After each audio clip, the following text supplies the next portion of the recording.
What's going on, guys? Welcome back to Kid Taj, and I was gonna do the big three video, top 5 big threes, as I did the dynamic duos video, but I realized that the best big threes were the same teams that had the dynamic duos. So like all the dynamic duos, the third guy, I mean, those teams were still better than everyone else. So it's like the list would be pretty repetitive, so I didn't want to do that. So I'm doing who is the franchise player for every team, and this is like the guy that you build your team around, not necessarily the best player on every team, because I already did that. It's going to be a little bit different. It's actually going to be the player that you build your team around. So let's get into this. We're doing the Eastern Conference today, Western Conference probably tomorrow. So let's start with the Atlanta Hawks. We're going alphabetical order. The Hawks franchise player, I actually went with Dennis Schroeder. So this is pretty interesting because I said Millsap was the best player, but Schroeder is the franchise player because he's young, he's coming into his own, he's the guy they're really building around. There isn't really a clear-cut franchise player with this team. Korver is way too old to be it. The only guys I can really think of filling it is Schroeder and Bazemore, and Bazemore is not really relied on as that type of guy. He's not really a guy that they see transforming into a possible star. Dennis Schroeder actually does have that potential to be a top-tier point guard, at least a top 10 point guard in the NBA, which is very good because the point guards are elite in this league. Paul Millsap's not the franchise player because he could probably be a free agent in a year or two and they might not even re-sign him. I don't even know how much they're contending. The Hawks are pretty much stuck in that field of mediocrity, and I think that they should actually, I don't even like them signing Dwight Howard because I don't think that they can really compete right now. I don't think their roster is right for competing. I want them to just build around Schroeder, develop him, and develop young guys. I don't like Dwight Howard signing, and Millsap, he's going to be gone in a couple years, I think, and if he stays, he's not going to be their main lead guy. He's going to be very good for a couple more seasons, but after that, I mean, it's Schroeder's time to shine for the next couple years. For the Boston Celtics, I'm going with Isaiah Thomas. Isaiah Thomas went nuts last year. He really came into his own as a star point guard in the NBA, a top 10 point guard in the league, and I'm choosing him over Horford because Horford is pretty much a complimentary guy, even though I said Horford is the best player on the team. If you guys think that's controversial, watch that video. I have pretty good reasoning for it. Isaiah Thomas is the guy for the future. He's the guy that you're building around. He's so good offensively that you're going to build around him with defensive players and shooters that can go along with him and help them build a championship type roster. He's young, he's ready to win, and he is elite right now in the NBA. The Brooklyn Nets, always interesting. It's definitely not Brook Lopez. He's already getting old, and it just sucks because he has shown basically no growth over the past 5 seasons. And Jeremy Lin is also too old, and while he might have a great year this year, putting up big numbers for a team that's going to lose a lot of games, he's still not the guy. The guy is not someone you'd expect. It's Rondae Hollis-Jefferson, and this is because Hollis-Jefferson is their young guy with a lot of potential. The Nets have no picks, absolutely none right now. So if they're going to build around anyone on their roster, it's got to be one of the guys that they got in the last couple drafts. And the only guys that I think of are Rondae Hollis-Jefferson and Bojan Bogdanovic. And Bojan Bogdanovic has had some flashes, but he really hasn't shown that superstar or star potential. I don't think he's going to be anything more than a bench scorer on a good team, maybe. But Rondae Hollis-Jefferson is a guy that has athleticism, defense, and if he puts his jump shot together, he could be a real problem for a lot of teams in this league.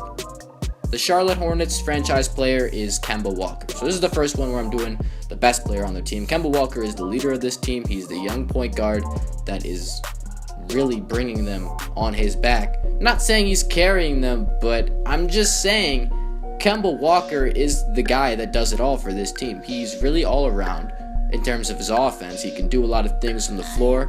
He's the best player on the team. He's young. They're building around him. If you have a young, great player, then he really should be your franchise player if he's helping you win games. Chicago Bulls franchise player is Jimmy Butler.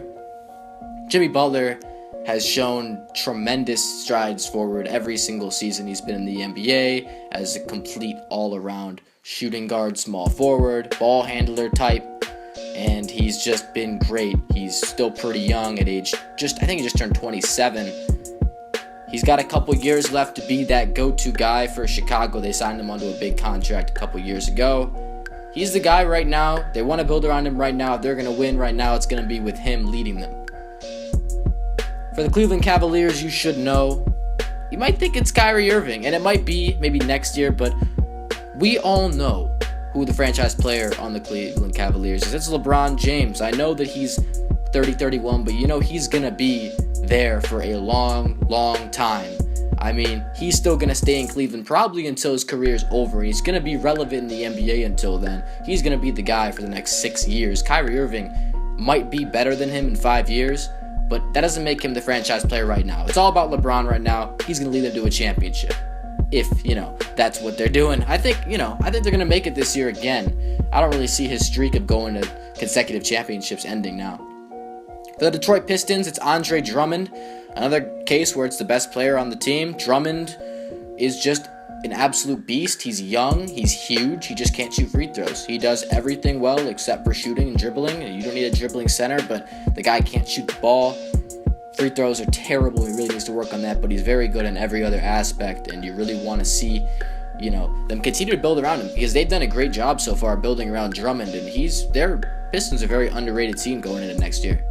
For the Indiana Pacers, the franchise player is none other than Paul George. Who else would it be? I mean, Miles Turner might be a guy you think of, but because he has the potential to be really relevant in the NBA. But Paul George, honestly, is so good, and he's still very young that there's just no way you can say anyone else.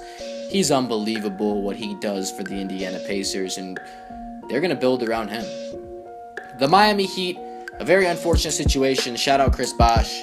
That's just an awful thing going on. You hate to see a player go through something like that. But right now, it's Hassan Whiteside. He's the franchise player.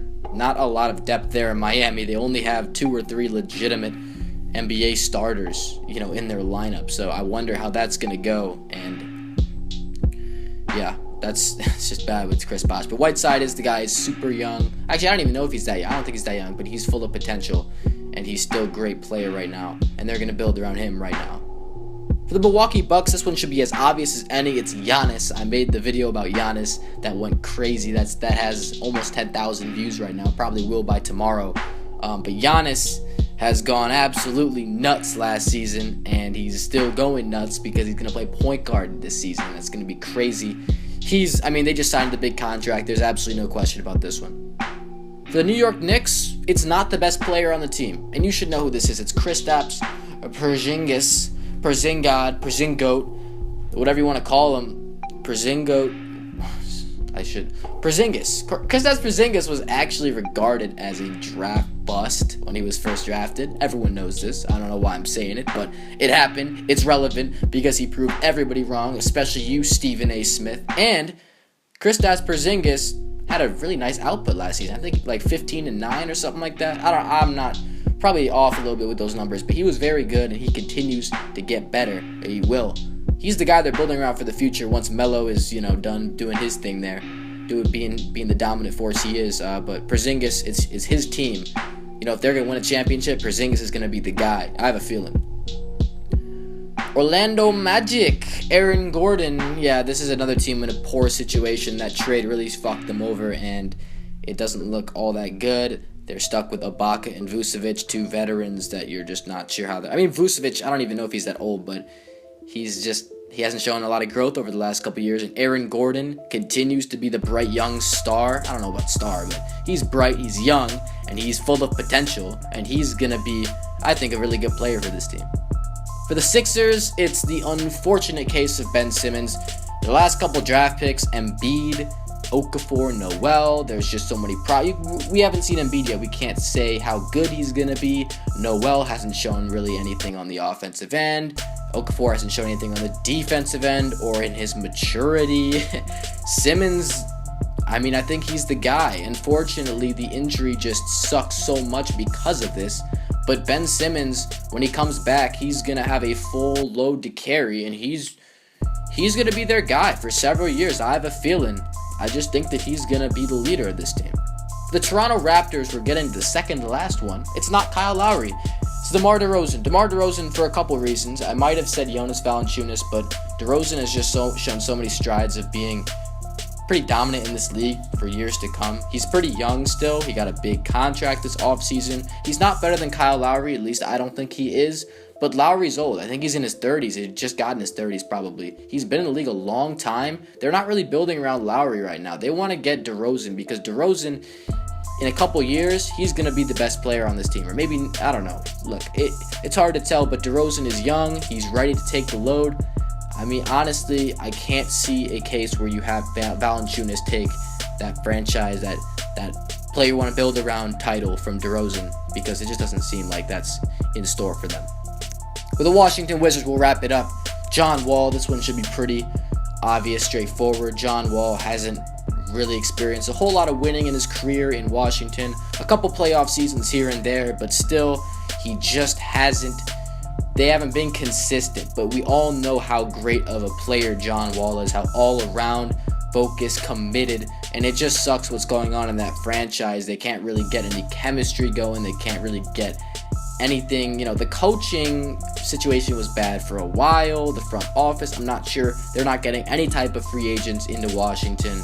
And John Wall continues to be the clear-cut best player, young guy you want to build around for this team. So that's going to wrap this video up. If y'all enjoyed, please like us up. Subscribe if you're new. Comment if you have some ideas. I really want them. Want to see what you guys have. And I'm wondering if you guys want me to do something where I make a video after every day recapping what happened in the NBA the day before. So maybe I'll take the scores and I'll say who did good and give my input. I don't know how it's going to work exactly right now, but if y'all want to see that, let me know, and I'll definitely get that done for you. So that's going to be it. This has been Kid Taj. I'm out. Thanks for watching, y'all. Peace.